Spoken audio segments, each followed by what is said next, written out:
गायत्री तीर्थ शांति कुंज हरिद्वार से आई अखंड ज्योति कलश यात्रा का श्री गोदेवी मंदिर गौशाला नुमाइश कैंप में हुआ भव्य स्वागत।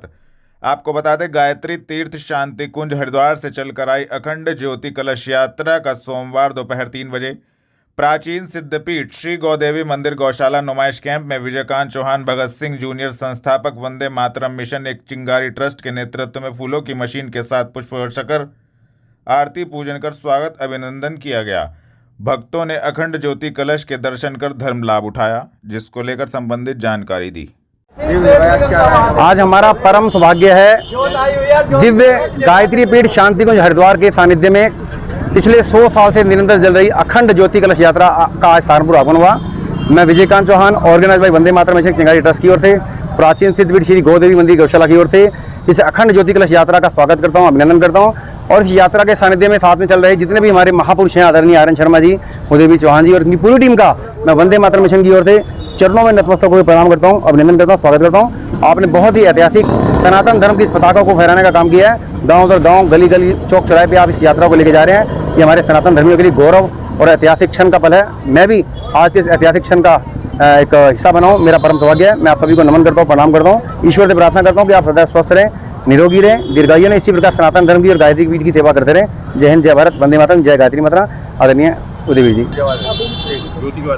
उदय सिंह चौहान, अखिल विश्व गायत्री परिवार शांति कुंज के वरिष्ठ प्रतिनिधि, जोन प्रभारी जो है ये बिजनौर में जोन पर है इसका।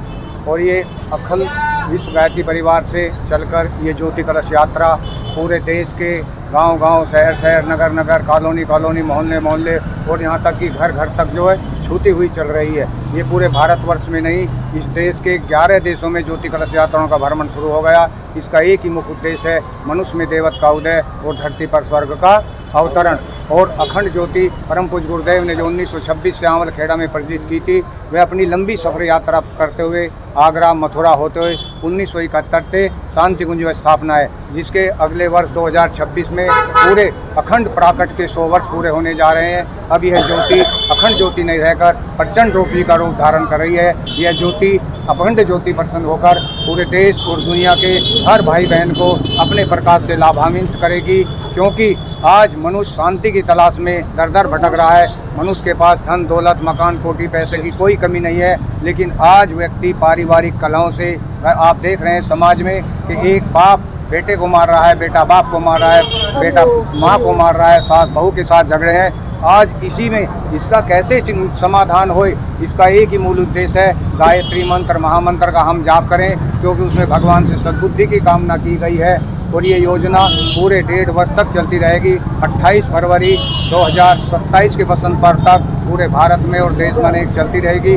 और इसका एक ही उद्देश्य है कि अखंड ज्योति के प्राकट्य के 100 वर्ष पूरे हो रहे हैं। परम पूज्य गुरुदेव की साधना के भी 100 वर्ष 2026 में पूरे हो रहे हैं। परम वंदे माता जी के भी अवतरण दिवस के पूरे 100 वर्ष हो रहे हैं। इसलिए त्रिवेणी संगम बन रहा है। ये पूरे देश और दुनिया के लिए ये सब यात्रा उनकी सफलता के लिए, मनुष्य में सबका भाग्योदय करने के लिए घर घर जा रही है। जय हो गायत्री। सहारनपुर में नगर निगम के पार्षद दे रहे हैं व्यापारियों को समर्थन। व्यापारियों ने वार्ड 23, 29, 40 के पार्षदों को सौंपा ज्ञापन। आपको बता दें, सहारनपुर उद्योग व्यापार प्रतिनिधिमंडल महानगर इकाई के महानगर अध्यक्ष विवेक मनोचा, महानगर वरिष्ठ महामंत्री सरदार सुरेंद्र मोहन सिंह चावला ने सोमवार शाम 6 बजे बताया, व्यापार मंडल द्वारा GIS सर्वे का पूर्णतः विरोध किया जा रहा है। इसको पूर्णतः निरस्त करवाने की मांग उठाई जा रही है, जिसके प्रथम चरण में व्यापारियों ने वार्ड 23 के पार्षद मुकेश गक्खड़, वार्ड 29 के पार्षद दीपक रहेजा, वार्ड 40 के पार्षद राजेंद्र सिंह कोहली को ज्ञापन भी प्रेषित किया। हकीकत नगर स्थित धरना स्थल पर डॉक्टर अंबेडकर स्टूडेंट यूनियन ने स्कूलों के मर्जीकरण के विरोध में दिया धरना। आपको बता दें, सरकारी प्राइमरी स्कूलों के मर्जीकरण के विरोध में डॉक्टर अंबेडकर स्टूडेंट यूनियन ने हकीकत नगर स्थित धरना स्थल पर धरना दिया। यूनियन के संस्थापक रविंद्र कुलवंशी ने कहा कि यदि सरकार ने यह तानाशाही फैसला वापस नहीं लिया तो गरीब मजदूर परिवारों के मासूम बच्चों के भविष्य को पूरी तरह बर्बाद कर दिया जाएगा। बच्चों की पढ़ाई छूट जाएगी, क्योंकि निजी स्कूलों की महंगी फीस वह वहन नहीं कर सकते।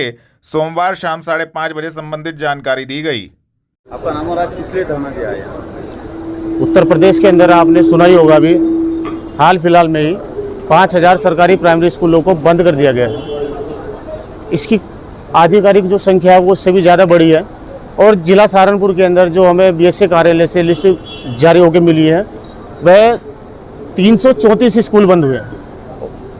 तो जैसे बंद किए गए, क्या कारण रहा और क्या मांग है आपकी? देखिएगा, सरकार तो ये कह रही है कि यहाँ पर बच्चों की संख्या कम थी, लेकिन जिन स्कूलों के अंदर 50-50 बच्चे भी पढ़ रहे हैं उनके ऊपर भी ताला मार दिया गया है। और हमारी मांग ये है कि इसको जितने भी मर्जीकरण के आधार पे आपने स्कूल बंद करे हैं इनको तुरंत बहाल किया जाए। अगर नहीं सरकार करती है तो आगे तो आपका क्या स्टेप रहेगा टास्क? साहब देखो, हम तो बेरोजगार लोग हैं, हम लोग तो फिर रोड पे रहना चालू कर देंगे, धरना आंदोलन करेंगे। तो अगर नहीं मांग हुई तो क्या निश्चित? हम पूरे भारत के छात्रों से, पूरे भारत की छात्र संगठनों से अपनी बातचीत कर रहे हैं और जल्द ही, ये 21 अगस्त कह रहे हैं, अगर 21 अगस्त तक बहाल नहीं होते हैं सरकारी प्राइमरी स्कूल तो 22 अगस्त पे आप लोग हमें रोड पे देखोगे। कुल मिला के अनिश्चितकालीन आंदोलन बिल्कुल होगा साहब। ड्रोन कैमरों की अफवाहों के संबंध में वरिष्ठ पुलिस अधीक्षक ने जनपद वासियों से की अपील, ना दे अफवाहों पर ध्यान। आपको बता दें, जनपद में ड्रोन संबंधी अफवाहों के संबंध में जो कंपनियां ड्रोन क्षेत्रों में कार्य कर रही हैं उनसे संपर्क किया जा रहा है कि वह जिस थाना क्षेत्र में कार्य करे पहले थाने को सूचना दें। सोमवार शाम 6:30 बजे वरिष्ठ पुलिस अधीक्षक ने कहा कि साथ ही सभी नागरिकों से अपील की जा रही है कि वह किसी भी अफवाहों से बचें। सोशल मीडिया पर हमारी नज़र पैनी नज़र बनी हुई है, अफवाह फैलाने वालों के विरुद्ध कार्रवाई की जा रही है। किसी भी सूचना पर तत्काल 112 नंबर पर सूचना दें। कानून को अपने हाथों में लेने की आवश्यकता नहीं है। इसी क्रम में यूपी 112 की गाड़ियों को निर्देशित किया गया है कि घटनास्थल पर तत्काल पहुंचकर सहायता उपलब्ध कराएं। जनपद में ड्रोन संबंधी अफवाहों के बारे में अवगत कराना है कि जो कंपनियां ड्रोन क्षेत्र में काम कर रही हैं उन सभी को संपर्क किया जा रहा है कि वो प्रायर इंटीमेशन दें, पहले से थाने को बताएं कि वो इस तरीके का कार्य जो है थाना क्षेत्र में कर रहे हैं। दूसरा कि नागरिकों से अपील है कि वो किसी भी प्रकार की अफवाहों से बचें, क्योंकि सोशल मीडिया पे हमारी नज़र है और उस पर किसी भी प्रकार की झूठी अफवाहों पर फिर हमारे द्वारा कार्रवाई भी की जा रही है। तीसरा, इसमें किसी प्रकार की इस तरह की सूचना में इमीडिएटली 112 पर आप सूचना दे सकते हैं और कानून हाथ में लेने से बचें। इसमें खासतौर से जो हमारा 112 है उस नंबर को निर्देशित किया गया है कि इस प्रकार की कॉलों में इमीडिएटली जो यूपी 112 की गाड़ी है वो अपने रिस्पॉन्स टाइम के अंदर में वहां पर पहुंचेंगी और नागरिकों को सुलभ सहायता उपलब्ध कराएंगे। ड्रोन कैमरों की अफवाहों के संबंध में वरिष्ठ पुलिस अधीक्षक ने जनपद वासियों से की अपील, ना दे अफवाहों पर ध्यान। आपको बता दें, जनपद में ड्रोन संबंधी अफवाहों के संबंध में जो कंपनियां ड्रोन क्षेत्रों में कार्य कर रही हैं उनसे संपर्क किया जा रहा है कि वह जिस थाना क्षेत्र में कार्य करे पहले थाने को सूचना दें। सोमवार शाम 6:30 बजे वरिष्ठ पुलिस अधीक्षक ने कहा कि साथ ही सभी नागरिकों से अपील की जा रही है कि वह किसी भी अफवाहों से बचें। सोशल मीडिया पर हमारी नज़र पैनी नज़र बनी हुई है, अफवाह फैलाने वालों के विरुद्ध कार्रवाई की जा रही है। किसी भी सूचना पर तत्काल 112 नंबर पर सूचना दें। कानून को अपने हाथों में लेने की आवश्यकता नहीं है। इसी क्रम में यूपी 112 की गाड़ियों को निर्देशित किया गया है कि घटनास्थल पर तत्काल पहुंचकर सहायता उपलब्ध कराएं। जनपद में ड्रोन संबंधी अफवाहों के बारे में अवगत कराना है कि जो कंपनियां ड्रोन क्षेत्र में काम कर रही हैं उन सभी को संपर्क किया जा रहा है कि वो प्रायर इंटीमेशन दें, पहले से थाने को बताएं कि वो इस तरीके का कार्य जो है थाना क्षेत्र में कर रहे हैं। दूसरा कि नागरिकों से अपील है कि वो किसी भी प्रकार की अफवाहों से बचें, क्योंकि सोशल मीडिया पे हमारी नज़र है और उस पर किसी भी प्रकार की झूठी अफवाहों पर फिर हमारे द्वारा कार्रवाई भी की जा रही है। तीसरा, इसमें किसी प्रकार की इस तरह की सूचना में इमीडिएटली 112 पर आप सूचना दे सकते हैं और कानून हाथ में लेने से बचें। इसमें खासतौर से जो हमारा 112 है उस नंबर को निर्देशित किया गया है कि इस प्रकार की कॉलों में इमीडिएटली जो यूपी 112 की गाड़ी है वो अपने रिस्पॉन्स टाइम के अंदर में वहां पर पहुंचेंगी और नागरिकों को सुलभ सहायता उपलब्ध कराएंगे। गड्ढों को तत्काल भरवाएं, कांवड़ यात्रा के दौरान की गई व्यवस्थाओं पर विभागों के साथ किया गया मंथन। नगरायुक्त आपको बता दें, स्मार्ट सिटी सीईओ नगरायुक्त शिपू गिरी ने कुमारहेड़ा से बड़ी नहर तक कांवड़ यात्रा मार्ग से हटाई गई बल्लियों के स्थान पर बने गड्ढों को सीमेंट से तत्काल भरवाने के निर्देश सोमवार शाम 7 बजे दिए हैं। उन्होंने कांवड़ मार्ग पर स्मार्ट सिटी योजना के तहत लगी एलईडी स्क्रीन पर स्पीकर की सुविधा जोड़ने, स्क्रीन से राजस्व अर्जित करने के भी निर्देश दिए। स्मार्ट सिटी सहारनपुर द्वारा संचालित ICCC द्वारा कांवड़ यात्रा मार्ग पर की गई विभिन्न विभागीय व्यवस्थाओं की निगरानी की समीक्षा हेतु आयोजित बैठक में उक्त निर्देश दिए गए।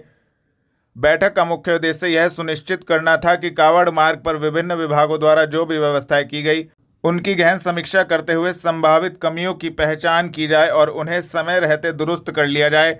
ताकि आगामी वर्षों में इन कमियों को दूर कर संपूर्ण व्यवस्थाएं समुचित एवं प्रभावी रूप से लागू की जा सकें। 30 जुलाई को मुख्यमंत्री का सहारनपुर दौरा, रात्रि प्रवास, विकास योजनाओं और अपराध पर सख्त समीक्षा, तैयारियों में जुटा प्रशासन। आपको बता दें, सोमवार शाम 6 बजे मिली जानकारी के अनुसार उत्तर प्रदेश के मुख्यमंत्री योगी आदित्यनाथ 30 जुलाई 2025 को सहारनपुर दौरे पर आ रहे हैं। मुख्यमंत्री का आगमन सरसावा एयरपोर्ट पर विशेष विमान से होगा। इसके बाद वह हेलीकॉप्टर के माध्यम से पुलिस लाइन पहुंचेंगे। दौरे की सूचना मिलते ही अधिकारी व्यवस्थाओं को अंतिम रूप देने में जुट गए हैं। मुख्यमंत्री विकास कार्यों की प्रगति, जन योजनाओं की स्थिति, अपराध एवं कानून व्यवस्था को लेकर अधिकारियों के साथ समीक्षा बैठक करेंगे। ऑनलाइन ट्रेडिंग एवं मल्टी लेवल मार्केटिंग के नाम पर धोखाधड़ी के मामले में की जा रही कार्रवाई के संबंध में एसपी सिटी ने दी जानकारी। आपको बता दें, ऑनलाइन ट्रेडिंग एवं मल्टी लेवल मार्केटिंग के नाम पर करोड़ों की धोखाधड़ी का मामला सामने आया है, जिसमें पीड़ित की तहरीर के आधार पर 26 जुलाई 2025 को थाना कुतुबशेर में 3 लोगों के विरुद्ध संबंधित धाराओं में अभियोग भी पंजीकृत हुआ था। संबंधित मामले में की जा रही जांच एवं अग्रिम कार्रवाई को लेकर एसपी सिटी व्योम बिंदल ने सोमवार शाम 5 बजे पुलिस लाइन स्थित कार्यालय से जानकारी दी है। ऑनलाइन ट्रेनिंग और मल्टी लेवल मार्केटिंग इस विषय में अवगत कराना है कि थाना कुतुबशेर पर एक अभियोग पंजीकृत हुआ है, जिसमें वादी गौरव सचदेवा द्वारा 3 लोग अमित कश्यप, मुकुल त्यागी और शिप्रा कश्यप के ऊपर यह आरोप लगाया गया है कि यह लोग ऑनलाइन ट्रेडिंग के नाम पर इन्होंने अपनी एक वेबसाइट बना रखी है और उसमें ये लोगों से पैसे ठगते हैं कि आपको ट्रेडिंग करवाई जाएगी और कुछ लोगों को ट्रेडिंग सिखाई जाएगी। और इस तरह से इन लोगों से करीब जो अभी तक इन्होंने बताया है, इनका जो आरोप है कि 5 लाख रुपए इनसे लिए गए। कितने लोगों के खिलाफ ये जैसे मैंने आपको बताया, इन 3 लोगों के खिलाफ ये मुकदमा है। सर ये साफ हुए या अन्य जो भी? अब इसमें जो वादी है उनका ये आरोप है कि जो ये लोग वेबसाइट चलाते हैं, जो 3 इसमें मैंने आपको प्रतिवादियों के बारे में बताया, नाम बताए हैं, कि इन लोगों ने और लोगों के साथ भी ठगी करी है, सिर्फ यहाँ उत्तर प्रदेश में नहीं बल्कि हरियाणा, पंजाब में भी, परंतु ये अभी जो है विवेचना का विषय है। गांव सड़क दूधली की बदहाल बिजली व्यवस्था के खिलाफ दिल्ली रोड स्थित मुख्य अभियंता कार्यालय का ग्रामीणों ने किया घेराव।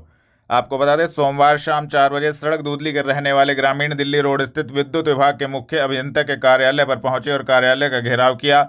ग्रामीणों का कहना था कि गांव में बिजली कटौती बहुत हो रही है, जिसकी शिकायत वह विद्युत विभाग में कई बार कर चुके हैं, लेकिन कोई सुनवाई नहीं हुई। ग्रामीणों ने गाँव में जर्जर तारों को बदले जाने, नए ट्रांसफार्मर लगाए जाने की मांग की। इस दौरान मुख्य अभियंता से मुलाकात कर संबंधित ज्ञापन भी प्रेषित किया गया। मुख्य अभियंता ने बताया कि ग्रामीणों की सभी समस्याओं का त्वरित निस्तारण किया जाएगा। हमारा गांव है सड़क दूधली। सड़क दूधली में पिछले 40 साल से इंडस्ट्री फीडर से लाइट आती थी। अब विद्युत विभाग ने जबरदस्ती पीएससी बल के दम पे आधे गांव की लाइट कटवा दी और हमें ट्रांसपोर्ट नगर से जोड़ दिया। आज हमारा मिलने का मकसद यही था चीफ साहब से। चीफ साहब ने हमें आश्वासन दिया कि हमें ट्रांसपोर्ट नगर से जोड़ा गया और जितनी ट्रांसपोर्ट नगर को लाइट मिलेगी बराबर इतनी ही हम मिलेगी। तो उनके आश्वासन पे हम सहमत है। इसके अलावा चीफ साहब ने हमें कहा कि पूरे गांव की हम वायर बदलवाएंगे, प्राथमिकता के आधार पे एबीसी वायर बदलवाएंगे। 10 दिन का टाइम दिया गया। अगर 10 दिन के बाद चीफ साहब ने जो हमारी मांगे हुई है ना मानिए, तो 10 दिन बाद पूरा का पूरा गांव आके यहीं से बैठेगा जी धरने पर, शांतिपूर्वक धरना होगा। सेंट मैरी स्कूल में आयोजित हुई पुलिस की पाठशाला, छात्र छात्राओं को पुलिस प्रशासन द्वारा किया गया जागरूक। आपको बता दें, वरिष्ठ पुलिस अधीक्षक आशीष तिवारी द्वारा सोमवार दोपहर 2 बजे अमर उजाला फाउंडेशन की ओर से आयोजित पुलिस की पाठशाला कार्यक्रम में सदर बाजार क्षेत्र अंतर्गत सेंट मैरी स्कूल में छात्र छात्राओं को संबोधित किया गया। इस अवसर पर उन्होंने छात्र छात्राओं को पुलिस की कार्यप्रणाली, महिला सुरक्षा एवं सशक्तिकरण, साइबर सुरक्षा, हेल्पलाइन नंबरों, कानून व्यवस्था एवं यातायात नियमों संबंधी विषयों के बारे में जानकारी देकर जागरूक किया गया। संसद में ऑपरेशन सिंदूर पर होने वाली चर्चा पर सरकार करे स्थिति स्पष्ट, सहारनपुर लोकसभा कांग्रेस सांसद इमरान मसूद। आपको बता दें, सहारनपुर से कांग्रेस सांसद इमरान मसूद ने संसद में ऑपरेशन सिंदूर पर होने वाली चर्चा पर सोमवार दोपहर 2:30 बजे कहा, हम तो कब से मांग कर रहे हैं कि सरकार स्थिति स्पष्ट करे। चर्चा होगी तो सरकार अपना पक्ष रखेगी। हमें पता चलेगा कि हमने क्या पाया है और क्या खोया, क्योंकि बहुत सी चीज़ें खोई हुई दिखाई देती है, लेकिन क्या हासिल किया शायद वह पता चल जाए। पहलगाम के आतंकवादियों का क्या हुआ, उनकी पहचान हुई या नहीं। पहलगाम के कातिल जिंदा हैं, इसके लिए हर हिंदुस्तानी को शर्मिंदा होना चाहिए। दिन से मांग कर रहे हैं कि सरकार को स्थिति स्पष्ट करनी चाहिए और पूरी दुनिया के अंदर हमारा हाल क्या हो गया है, हमारी तो समझ से ही बाहर है कि हमारे युद्ध को रुकवाने के लिए कल भी ट्रम्प साहब ने बोल दिया कि मैंने युद्ध रुकवाया था। तो ये सब चीज़ें तो अब आएंगी, आज चर्चा होगी तो सरकार अपना पक्ष रखेगी, पता चलेगा कि हमने क्या हासिल किया और क्या खोया, क्योंकि खोया हुआ तो बहुत कुछ दिखाई दे रहा है, हासिल क्या हमने किया शायद ये आज कुछ पता चल जाए। पहलगाम के कातिलों के बारे में क्या है, पहलगाम के कातिल का आइडेंटिफिकेशन हुआ कि नहीं हुआ, चूँकि आपने स्केच जारी किया और स्केच के बाद बता दिया कि ये तो गलत हो गया, तो ये बहुत ही दुखद है। और पहलगाम के कातिल जिंदा हैं, इसके लिए हर हिंदुस्तानी को शर्मिंदा होना चाहिए। सरकार तो बहुत छोटी चीज़ है, हर हिंदुस्तानी को शर्मिंदा होना चाहिए।